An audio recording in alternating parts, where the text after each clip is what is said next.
जय हिंद दोस्तों, आपके अपने YouTube चैनल लक्ष्य द गोल पर आपका स्वागत है। जैसा कि हमने लास्ट वीडियो में बात किया था कि मैं पेट का पूरा सिलेबस लेकर के आने वाला हूं, वो भी फ्री ऑफ कॉस्ट। तो हम बात करते हैं आज इतिहास का। इतिहास के बारे में हम आज इसलिए बात करने वाले हैं क्योंकि जो जीएस के सेक्शन है उसमें इतिहास एक ऐसा सब्जेक्ट है जहां से 10 नंबर के क्वेश्चन आने वाले, अर्थात यहाँ से 10 प्रश्न आएंगे आपके, जो कि 10 नंबर के होंगे। क्लियर। तो देखते हैं कि आज हमारा केवल इंट्रोडक्शन क्लासेस रहेगी कि हिस्ट्री में हमें क्या पढ़ना है और कैसे पढ़ना है, उसके बाद हम देखेंगे। वैसे तो अगर हम देखें तो आपका जो सिलेबस दिया हुआ है उसमें पहला जो चैप्टर है वो सिंधु घाटी की सभ्यता है। लेकिन अगर हम डायरेक्ट सिंधु घाटी की सभ्यता शुरू कर दें तो आप सिंधु घाटी की सभ्यता की का उद्भव कहाँ से हुआ ये चीज़ आप नहीं समझ पाएंगे। इसलिए पहले हमें पाषाण काल के बारे में थोड़ा बहुत देखना होगा। जैसे कि पाषाण काल अर्थात स्टोन एज की बात करें तो इसको 3 भागों में विभाजित किया गया, पूरा पाषाण काल, मध्य पाषाण काल और नव पाषाण काल। जैसा कि हमें पता है कि नौ पाषाण काल जो था इसी में कृषि और पशुपालन का क्या हुआ, विकास हुआ। और इसीलिए एक हिस्टोरियन थे जिनका नाम है गार्डन चाइल्ड, उनके द्वारा इसे क्रांति का काल भी कहा गया। और जब कृषि और पशुपालन का विकास शुरू हुआ और उसके बाद ही उद्भव हुआ किसका, सिंधु घाटी सभ्यता का। तो सिंधु घाटी सभ्यता में हमें क्या पढ़ना होगा इसके बारे में देखते हैं। अगर हम सिंधु घाटी सभ्यता की बात करें तो सिंधु घाटी सभ्यता के विकास में कौन कौन से फैक्टर्स हैं, तो हम सबसे पहले क्या देखते हैं कि किसी भी सभ्यता का विकास होता है तो एक तो राजनीतिक विकास उसके बारे में देखना होता है, फिर आर्थिक विकास क्या कैसे हुआ, सामाजिक विकास क्या है और कला और संस्कृति कैसे है। यानी कि वहाँ की कला और संस्कृति किस प्रकार की है, सामाजिक विकास अर्थात उस समय का जो समाज था वो किस प्रकार का था, और आर्थिक विकास अर्थात व्यापार कैसे होता था, किस प्रकार से होता था, चीज़ों की खरीद बिक्री कैसे होती थी अर्थात मार्केट कैसे लगता था, राजनीतिक विकास अर्थात वहाँ पे जो राजा या रानी है या फिर वहाँ का शासन कैसे चल रहा था, इसके बारे में हम देखेंगे और समझेंगे कि कैसे सिंधु घाटी सभ्यता अगर भारतीय उपमहाद्वीप की बात करें तो यहाँ की एक प्राचीन सभ्यता है और किस प्रकार से ये एक नगरीय सभ्यता में विकसित हुआ। इसके जस्ट बाद जो आपका सिलेबस दिया हुआ है वो है आपका वैदिक काल। तो वैदिक काल में भी देखेंगे तो वैदिक काल को भी पढ़ने का हमारा तरीका यही होगा। पहले तो वैदिक काल क्या है, जो ऋग्वैदिक काल हम कह सकते हैं इसको। तो सबसे पहले तो हम यहाँ पे हम साहित्य को देखेंगे कि वेद क्या है, वेदांग क्या है, इनके बारे में हम देखेंगे। जो ऋग्वेद को पढ़ता है उनको क्या कहते हैं, ऋग्वेद में कुल कितनी सूक्तियाँ हैं, ये सब चीज़ें हम देखेंगे। और फिर देखेंगे इस समय के वैदिक काल का राजनीतिक, आर्थिक और सामाजिक प्रभाव क्या रहा। उसके बाद हम आएंगे 600 BC, जैसा कि आपका सिलेबस में दिया हुआ है। 600 BC में जो पहला टॉपिक है आपका वो है बौद्ध धर्म और जैन धर्म। अगर हम बौद्ध धर्म और जैन धर्म की बात करें तो बौद्ध धर्म में आपका दिया हुआ सिलेबस के अकॉर्डिंग कि गौतम बुद्ध के बारे में और उनकी जीवनी और परिचय क्या उनके बारे में हमें बात करना है। तो हमें बौद्ध धर्म के बारे में बात करना होगा कि गौतम बुद्ध जो थे उनके पिता कौन थे, उन्होंने जब गृह त्याग किया तो उसे क्या कहा जाता है, उन्होंने जो पहली बार जब उन्होंने जो अपना भाषण दिया था उसे किस नाम से जाना जाता है, उनको जब ज्ञान प्राप्त हुआ था तो कहाँ पे ज्ञान प्राप्त हुआ था, किस वर्ष में ज्ञान प्राप्त हुआ था, जो कि क्वेश्चन आप में पूछे जाते हैं। फिर बात करते हैं जैन धर्म में। जैन धर्म में तो आपके सिलेबस में केवल दिया हुआ है महावीर स्वामी के बारे में, लेकिन केवल महावीर स्वामी के बारे में ही जानने से हमारा जैन धर्म कंप्लीट नहीं होगा, बल्कि हमें ये तो पहले देखना होगा ना, क्योंकि जैन धर्म अगर हम बात करें तो कुल आपके 24 तीर्थंकर थे और जो महावीर स्वामी थे ये सबसे अंतिम अर्थात 24वें तीर्थंकर कौन थे, महावीर स्वामी थे। तो हमें महावीर स्वामी से पहले हमें जो पहले, दूसरे और तीसरे तीर्थंकर थे जो कि काफ़ी प्रसिद्ध है उनके बारे में बात करना होगा। फिर अन्य जो हमारे तीर्थंकर हैं जो प्रसिद्ध हुए हैं उनके बारे में बात करेंगे और लास्ट में हम किसके बारे में, महावीर स्वामी के बारे में बात करेंगे क्योंकि कई बार क्वेश्चन पूछ लिया जाता है कि जो जैन धर्म के पहले तीर्थंकर थे उनका प्रतीक क्या था। तो जब आपको पता ही नहीं रहेगा कि पहले तीर्थंकर है कौन तो फिर उनका प्रतीक कैसे बता पाएंगे। तो इसलिए हम पहले जैन धर्म में इस तरह से हम पढ़ाई करेंगे। फिर अगला जो आपका दिया हुआ है मगध का उत्कर्ष। तो वहाँ पे दिया तो है आपका मौर्य वंश, लेकिन मौर्य वंश शासन कहाँ पे कर रहा था, मगध पे कर रहा था। तो मगध की उत्पत्ति कहाँ से हुई, मगध का उत्कर्ष कहाँ से हुआ, हमें इसके बारे में भी देखना होगा।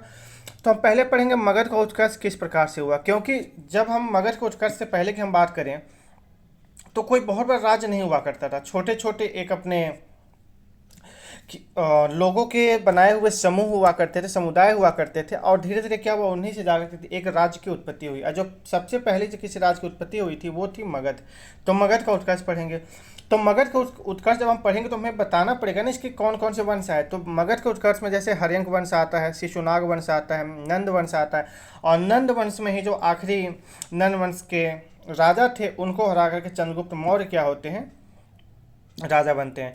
तो ऐसे तो मौर्य वंश की अगर हम बात करें तो मौर्य वंश में केवल आपका दिया हुआ है अशोक, लेकिन अगर हम केवल अशोक की बात करें तो केवल अशोक से तो नहीं होगा। अब ये पूछा जाए कि मौर्य अशोक जिस वंश के संस्थापक थे, अशोक जिस वंश के राजा थे उस वंश का संस्थापक कौन था, तो इसके लिए आपको चंद्रगुप्त मौर्य के बारे में पढ़ना होगा। चंद्रगुप्त मौर्य के पुत्र आते हैं बिंदुसार और फिर उसके बाद आते हैं अशोक।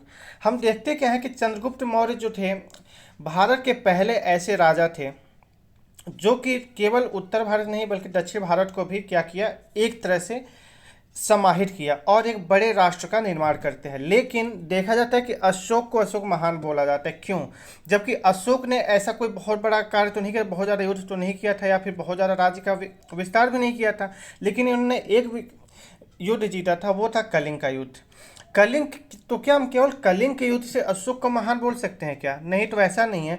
केवल युद्ध नीति की वजह से नहीं बल्कि जो इनकी अन्य नीतियाँ थी जिसको हम धम्म की नीति कहते हैं, इस वजह से अशोक को महान बोला गया। क्यों?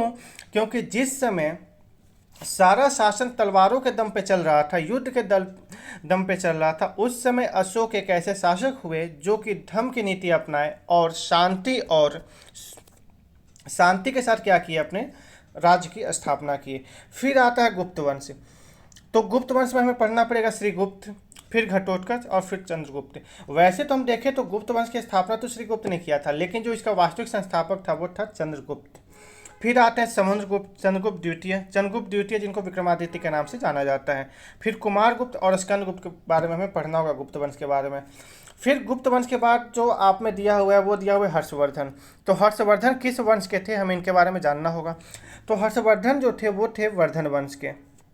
तो वर्धन वंश के एक राजा थे जिनका नाम था प्रभाकर वर्धन।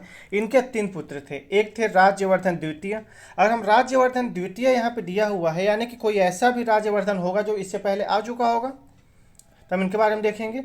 फिर हर्षवर्धन और इनकी एक पुत्री थी राजश्री। हम इन तीनों लोगों के बारे में बात करेंगे, लेकिन जो विशेषता हमारा फोकस रहेगा वो हर्षवर्धन के बारे में रहेगा क्योंकि ये हमारे सिलेबस में दिया हुआ है। फिर हम बात करते हैं राजपूत काल। तो यहाँ पे केवल आपका दिया हुआ है जो सिलेबस है वहाँ पे केवल राजपूत काल के बारे में बात किया है। तो राजपूत काल के हम जब देखेंगे तो राजपूत काल की उत्पत्ति के कारण क्या थे, हम इसके बारे में बात करेंगे। फिर जो 4 राजपूत थे जिनको चालुक्य, परमार, प्रतिहार और चौहान के नाम से जाना जाता है, इनके बारे में बात करेंगे, जिनको अग्निकुंड से उत्पत्ति जिनकी जानी जाती है। फिर हम इसी में थोड़ा सा और देखना पड़ेगा, हमें चंदेल वंश और गहरवाल वंश के बारे में जानना पड़ेगा। फिर हमें यहीं से थोड़ा सा देखना पड़ेगा जो साउथ के जो उस समय चल रहे थे वंश, जैसे कि चोल हो गए, चेर हो गए, इनके बारे में हमें देखना होगा। इतना ही आपके सिलेबस में प्राचीन इतिहास से दिया हुआ है। और फिर इसके बाद आपका सिलेबस जो है वो मध्यकालीन इतिहास का है। तो मध्यकालीन इतिहास में जो पहला टॉपिक है वो है आपका सल्तनत काल। तो उसमें केवल आपके सिलेबस में सल्तनत काल बोला है। तो सल्तनत काल में कुल कितने वंश आते हैं, तो 5 वंश। तो हमें 5 वंश के बारे में बात करना होगा, जिसमें से पहला वंश जो है जिसने सल्तनत काल की स्थापना की वो थे गुलाम वंश। तो गुलाम वंश ने इसका स्थापना किया। और गुलाम वंश के बाद आता है खिलजी वंश। वही खिलजी वंश जिसमें आपके अलाउद्दीन खिलजी की बात होती है। और ये जो वंश था आया तो बहुत तेज़ी से, लेकिन बहुत कम समय के लिए, थोड़े समय के लिए था बस। और हम कह सकते हैं कि सल्तनत काल में जो 5 वंश थे उसमें जो सबसे कम समय तक जिसने शासन किया था वो था खिलजी वंश। खिलजी वंश के बाद फिर आता है जो आपका अगला वंश है वो है तुगलक वंश। तुगलक वंश आपके सबसे लंबी अवधि तक शासन किया। फिर आते हैं सैयद वंश और लोदी वंश। यही लोदी वंश जो आखिरी था, इब्राहिम लोदी का बाबर के साथ युद्ध होता है, बाबर इसमें जीतता है और इस पर मुगल काल की स्थापना हो जाती है भारत में। तो मुगल काल केवल आपके सिलेबस में मुगल काल दिया हुआ है। तो मुगल काल को अगर हम देखें तो इसको हम 2 भाग में विभाजित करना पड़ेगा। एक तो हो जाएगा पूर्ववर्ती मुगल काल और एक हो जाएगा परवर्ती मुगल काल। तो अगर हम पूर्ववर्ती मुगल काल की बात करते हैं इसमें क्या क्या हो जाएंगे, आपके बाबर हो जाएंगे, हुमायूं, अकबर, जहांगीर, शाहजहां और औरंगजेब। औरंगजेब के शासन तक तो मुगल काल बहुत ही सही चल रहा था, लेकिन औरंगजेब की मृत्यु के बाद जब औरंगजेब की मृत्यु हो जाती है और उसके बाद क्या होता है, मुगल काल जो है धीरे धीरे अपने प्रलय की तरफ पहुंच जाता है। यानी कि धीरे धीरे क्या होता है, समाप्त होने लगता है। इसके बाद के जो भी राजा आते हैं बहुत ज़्यादा स्ट्रांग नहीं होते हैं, जिससे कि मुगल काल का पतन शुरू हो जाता है। तो औरंगजेब की आखिरी कब, वो 13 मार्च 1707 को क्या होती है, इनकी मृत्यु होती है। और इसके बाद मुगल काल का जब पतन शुरू होता है तो उसी को कहा जाता है परवर्ती मुगल काल। और इसके बाद कौन आ जाता है, जो हमें आधुनिक इतिहास पढ़ना होगा, जिसमें हमें पढ़ना होगा मराठा के बारे में। तो आपने सुना होगा कि मराठा जो थे बहुत ही तेज़ी से उभरे और बहुत ही शक्तिशाली थे। तो मराठा में हमें दो पढ़ना होगा, पहले तो हमें शिवाजी के बारे में पढ़ना होगा अलग से, और फिर पढ़ना होगा पेशवा के बारे में। पेशवा में भी तीन पेशवा हमारे लिए बहुत महत्वपूर्ण है। वो है पहले कौन, बालाजी विश्वनाथ, फिर बाजीराव प्रथम और फिर बाजीराव। अगर हम बाजीराव प्रथम की बात करें तो वहीं आपके बाजीराव हैं जो आपने मूवी देखा था। फिर इसके बाद हम बात करेंगे ब्रिटिश राज के अभ्युदय एवं प्रथम स्वतंत्रता संग्राम। आखिर ऐसा क्या हुआ कि ब्रिटिश राज का अभ्युदय हुआ भारत में। तो भारत में अगर हम ब्रिटिश राज के अभ्युदय की बात करें तो हम सबसे पहले तो हमें देखना पड़ेगा कि यूरोपियंस आए कब। तो हमें यूरोपियंस के आगमन के बारे में बात करेंगे। यूरोपियंस के आगमन में हमें दो चीज़ें महत्वपूर्ण ध्यान रखना होगा। पहले चीज़ कि यूरोपियंस में कौन कौन से यूरोपियंस आए थे, जैसे आपके डच हुए, फ्रांसीसी हुए, अंग्रेज हुए, पुर्तगीज हुए, ये सारे यूरोपियंस आए थे। तो उनके आने का क्रम क्या था और उनके कंपनी के स्थापना का क्रम क्या था, कंपनी कौन पहले स्थापित किया, कैसे कैसे कंपनी का स्थापना क्रम था, यहाँ से क्वेश्चन पूछे जाते हैं। फिर देखेंगे अगर ब्रिटिश राज का अभ्युदय हुआ तो उसमें सबसे महत्वपूर्ण है दो लड़ाइयाँ। वो है आपकी प्लासी का युद्ध जो 1757 में हुआ था, और फिर था बक्सर का युद्ध। इन दो युद्धों की वजह से क्या हुआ, पूरी तरह से भारत का जो पलड़ा था पलट गया, और भारत में जो अभी तक मुगल काल चल रहा था वहाँ पे क्या होगा, ब्रिटिश राज का स्थापना होती है।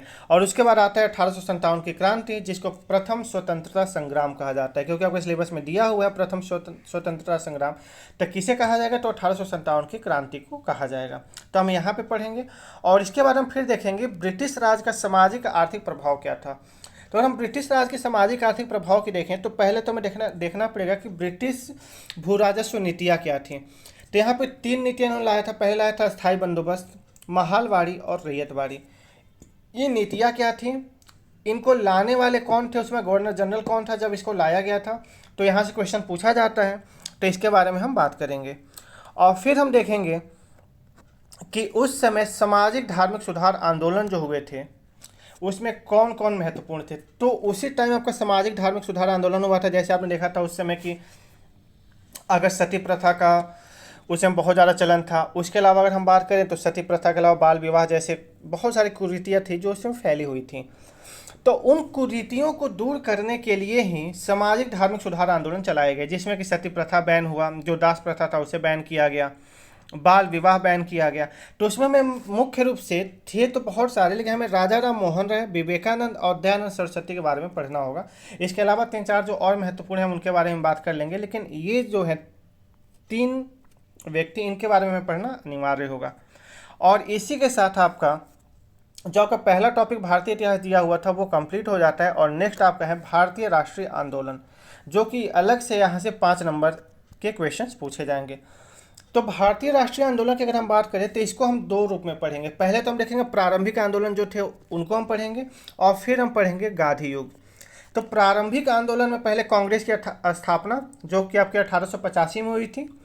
फिर हम देखेंगे नरम दल, और फिर देखेंगे गरम दल। एक गर्म नहीं है, गरम दल है, इसको आप ध्यान दीजिएगा। गरम दल में अगर हम बात करें तो लाल बालपाल जो कि काफ़ी फेमस थे, उनके बारे में हमें बात करना होगा।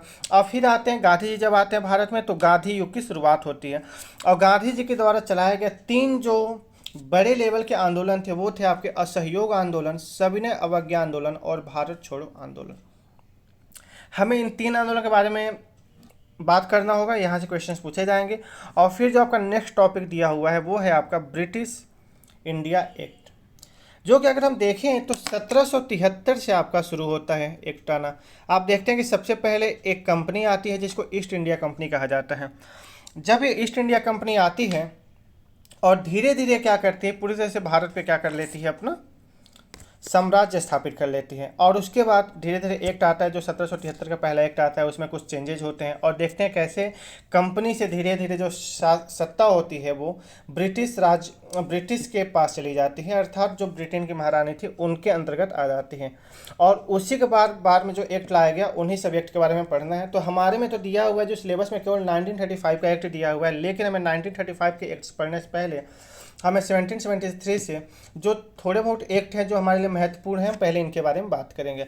और उसके बाद जैसे क्रिप्स मिशन हो गया, कैबिनेट मिशन हो गया, वेवेल योजना हो गया और माउंटबेटन योजना हो गया। हमें इनके बारे में बात करना होगा, क्योंकि यहाँ से क्वेश्चन पूछा जाता है। कई बार तो क्वेश्चन यही पूछ लिया जाता है कि क्रिप्स मिशन, कैबिनेट मिशन, वेबल योजना और माउंटबेटन योजना को आप क्रम में सजाइए, ऐसा कौन सा काम पहले हुआ था और कौन सा कार्य बाद में हुआ था, तो हम इसके बारे में देखेंगे। आज जो आपका लास्ट टॉपिक है वो है आपका आज़ाद हिंद फौज तथा सुभाष चंद्र बोस। अब आज़ाद हिंद फौज की स्थापना किसके द्वारा किया गया था, क्या था आज़ाद हिंद फौज, इसके बारे में बात करेंगे। जरा सुभाष चंद्र बोस के बारे में अलग से टॉपिक दिया हुआ है, तो हमें सुभाष चंद्र बोस की पूरी जीवनी देखनी होगी। जैसे कि क्या, सुभाष चंद्र बोस का जन्म कब हुआ था, सुभाष चंद्र बोस ने किस किस संस्था की स्थापना की थी, और सुभाष चंद्र बोस के जन्म दिवस पे कौन सा दिवस मनाया जाता है, तो हमें इसके बारे में पूरा देखना होगा। तो ये था आपका टोटल जो हमारे पेट के सिलेबस में जो दिया हुआ हिस्ट्री, उसके बारे में एक छोटा सा इंट्रो था हमारा। तो आज हमने केवल इंट्रोडक्शन की बात किया हिस्ट्री के बारे में। अब हम कल से क्या करेंगे, एक एक टॉपिक, जैसे सिंधु घाटी की सभ्यता हो गई, वैदिक संस्कृति हो गई, ऐसे आपका एक एक टॉपिक कंप्लीट करा देंगे, जिससे कि आपके एग्जाम में एक बेहतर मार्क्स आ सके। जैसा कि आपने थंबनेल में देखा होगा कि थंबनेल में दिया हुआ है 99+ परसेंटाइल, यानी कि हमारा टारगेट रहेगा, जैसा कि आपने देखा था अभी जो सप्लाई इंस्पेक्टर का पेपर हुआ था 99.999 जब परसेंटाइल जिसका था, उसी को पेपर देने को मिला। तो हमें केवल पेट में नहीं बैठना है ना, हमें पेट के अलावा जो मेंस का पेपर होगा उसमें भी बैठना है। और जैसा कि हमें पता है लास्ट टाइम जो बच्चे बैठे थे लगभग 13-13.5 लाख के आसपास बच्चे थे, लेकिन अगर इस टाइम की हम बात करें तो लगभग 35 से 37 लाख बच्चों ने फॉर्म डाला है। तो लगभग हम ये मान के चले 35 लाख बच्चे फॉर्म भरेंगे, यानी कि इस बार कंपटीशन बहुत टफ है, यानी कि हमें बहुत ही मेहनत से पढ़ाई करनी होगी। तो कल से आपको मैं हिस्ट्री की क्लासेस शुरू करूंगा, और यदि कहीं कोई प्रॉब्लम होगी तो आप जा कमेंट सेक्शन में जाकर पूछ सकते हैं। और पीडीएफ अगर आपको चाहिए तो पीडीएफ आप हमारे टेलीग्राम चैनल पे जाकर के देख सकते हैं, जो कि है आपका लक्ष्य the goal by Gaurav sir, वहाँ से जाकर के आप डाउनलोड कर सकते हैं पीडीएफ को। यदि कहीं कोई और आप कुछ क्वेश्चन पूछना चाहें तो पूछ सकते हैं, नहीं तो हम मिलते हैं फिर कल की क्लास में। तब तक के लिए धन्यवाद।